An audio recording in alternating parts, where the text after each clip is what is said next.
พี่น้องเมื่อนี้ผู้ข่ามาเบาข้าวดราม่าจ้างหมอลำได้บ่ตรงปกหมอลำอีสานนครศรีพนาวาเหตุเกิดเมื่อวันที่2พฤษภาคม2569บุญบ้างไฟอยู่บ้านเหล่าใหญ่อำเภอบริบูรณ์จังหวัดมหาสารคามพี่น้องเอ๋ยหลายเพจกตีแพร่ข่าวไปว่าจ้างหมอลำอีสานนครศรีสมาได้วงสองพนาวานั่นน่ะการแสดงกับบ่ตรงปกพนาวานั่นน่ะตอนแรกสัญญากันคือว่าเสี่ยววงหนึ่งบัดได้มากคือได้วงสองขันบ่ว่างคือบ่บอกกันวงหนึ่งผุดไปแสดงอยู่จังหวัดขอนแก่นหลายเพจก็ตีข่าวดราม่าไปต่างๆนานาเฮียหน่อยมีคนพูดถึงเฮียหน่อยด้วยว่าเฮียหน่อยต้องคืนเงินเป็นแสนๆให้กับเจ้าพระพนาวานั่นน่ะเฮียหน่อยก็เลยไปแคปเอาหน้าจอเพจต่างๆที่ตีข่าวพวกนี้แล้วก็คอมเมนต์ต่างๆเกี่ยวกับการแสดงของวงสองที่จังหวัดมหาสารคามแล้วเฮียหน่อยก็เขียนโพสต์ว่า23 นาฬิกาเจอกันนะครับอยากรู้ตรงไหนถามได้หมดเลยครับอย่าเพิ่งใส่กันเยอะเดี๋ยวมันผิดและข้อมูลไม่ตรงไปกันใหญ่นะครับว่าสันวานะอย่าสุฟ้าเว้าอย่าสุฟ้าเว้า5 ทุ่มย่าหน่อยสิมาเว้าสู่ฟังพะว่าเพจที่เราก๊อปปี้มาอันเก็บหน้าจอมาหรือกะสิมีเพจต่างๆดราม่าหนักหมอลำไม่ตรงปกหมอลำอีสานนครศรีเจ้าภาพเซ็นสัญญาวงหนึ่งข้ามปีแต่ได้วงสองหมอลำไอดอลมาทำการแสดงเฮียหน่อยผู้บริหารคืนเงินเจ้าภาพหลักแสนพะนะว่าเพจนี่ว่าอีกเพจหนึ่งก็ว่าเพจเท่าสิฮานุวาก็เห็นแวบๆแฟนหมอลำก็งงและสงสัยกันระยะหนึ่งแล้วแต่เพจหลักวงก็โพสต์คิวงาน2 งานไอ้เราก็ไม่รู้ตื้นลึกหนาบางสุดท้ายดราม่าจนได้มาสันว่าแล้วก็เก็บหน้าจอเขียนว่าหมอลำไอดอลแล้วก็มีคนคอมเมนต์ว่าเวทีกับแดนวงเจริญหรือเปล่าครับคุ้นอีกคอมเมนต์ก็ว่าจองเซ็นสัญญาข้ามปีมีปัญหาไม่โทรแจ้งตั้งแต่ปีเซ็นสัญญาชาวบ้านมารู้ตอนโชว์โปรแกรมแสดงออกตอนเดือนพฤษภาได้1 อาทิตย์งึดหลายวันที่ประชุมใหญ่ไทบ้านก็แก้ปัญหาเรื่องนี้บอกว่าถ้าย้ายวันแสดงไปวันที่3สิได้สุดใหญ่เต็มวงถ้าเอาวันที่2เดิมก็จะได้วงอื่นมาแทนเสีย150,000แต่จะมีหมอลำไอดอลมาเสริมให้วงจริงแสดงที่อำเภอหนองสองห้องงานพระดังย้ายวันไม่ได้พะนะก็เฮียหน่อยก็แคปคนที่คอมเมนต์ต่างๆมานำเสนอจ้างวงอีสานนครศรีข้ามปีบัดได้มาโอ้ยเงิด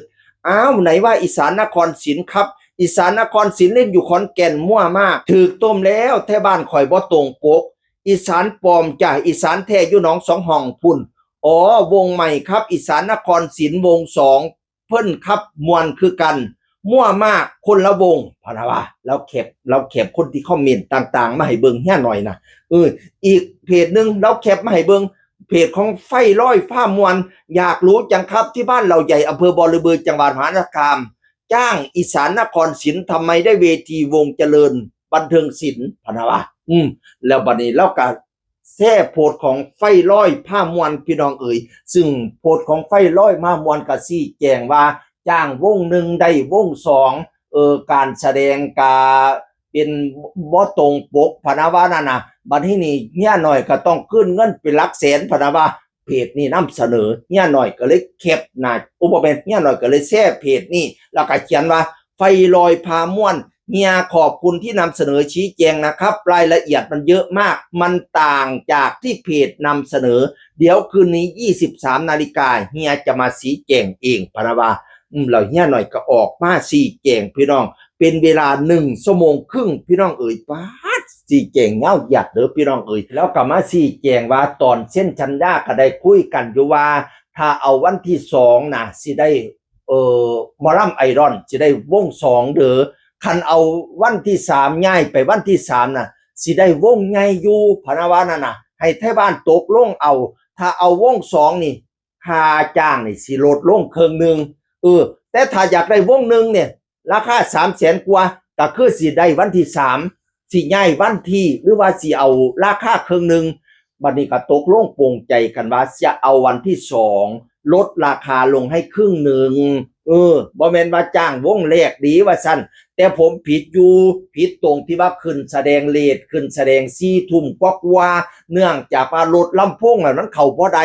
รถลำโพงเป็นรถลำโพงของวงเจริญบันเทิงศิลป์ลำโพงมันเข้าบ่ได้รถมันคันใหญ่ก็เลยเอาเครื่องเสียงอันอื่นมาอย่าสุเว้าให้วงเจริญเสียหายเด้อเวทีเครื่องเสียงเพิ่นน่ะดีแต่ว่า